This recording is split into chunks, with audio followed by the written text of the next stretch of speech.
Hey everyone, welcome back to my channel. I'm Nikki, and today for our 28 days of Namaste's, I'm going to be talking about how we eat, or what we call in yoga, food sadhana. So it's our practice, our ritual of when we eat a meal, and really that is so important that we take for granted here in our busy lives, that we eat on the go, shove a burrito in our mouth in the car, eat in really loud, stressful places with the computer out or whatever it is. And it's not helping us. It's not helping us, and I see it in so many people having digestive issues and feeling depleted and never nourished, and therefore craving things that are really not healing for the body.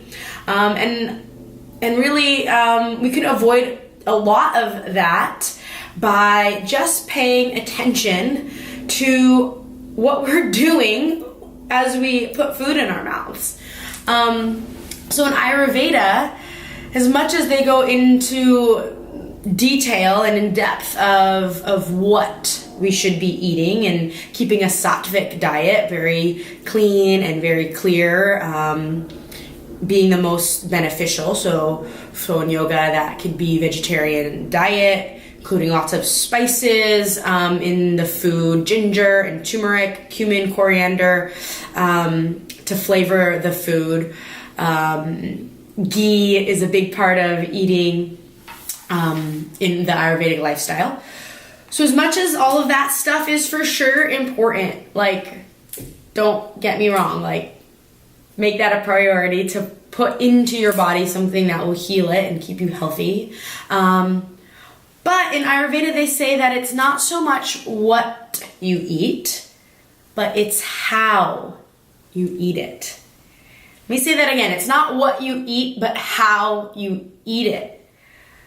So it doesn't matter if we're having this, beautiful green vitality bowl, but we're eating it and we're stressed out and upset and having a difficult conversation. It's not going to nourish us the way that something would if we were more present. So that being said, one thing that has changed my digestive issues dramatically as far as what you eat is eating more warm foods.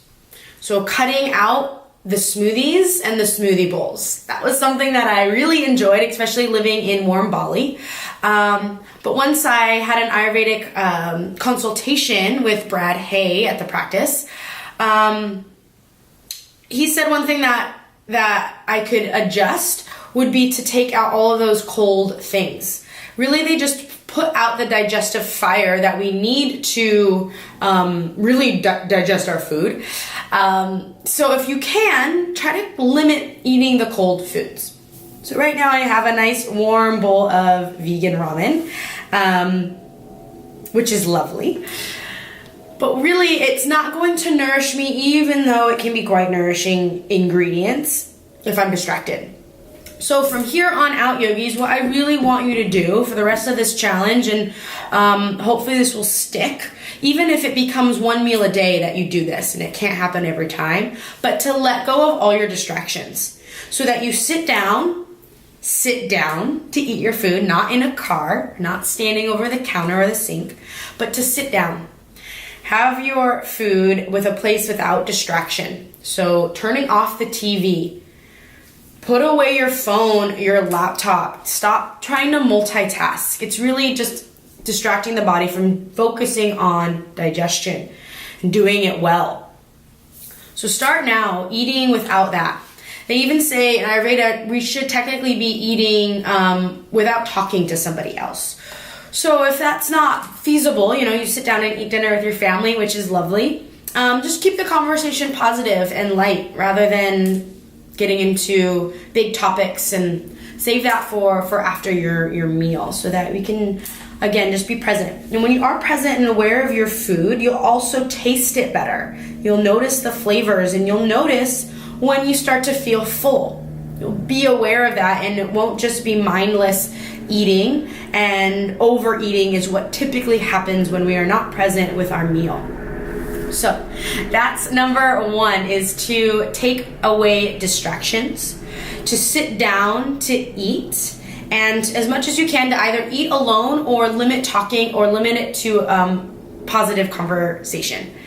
And then another one I would love you to start doing is to express gratitude for your food before you eat it. Take a moment in whatever the way that is for you. If that's a little prayer, if that's just a pause, a beat, if that's a mantra that you say, whatever it is, just let this food nourish my body so that I can live at my strongest, most healthiest version of myself.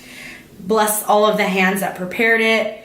If you're eating meat, maybe just take a moment to thank that animal that gave its life for you to have your life and stay healthy and nourished. Whatever that is for you, something that resonates, that you can get down with and doesn't feel unauthentic. Take a moment, even if that's just looking at it and seeing it.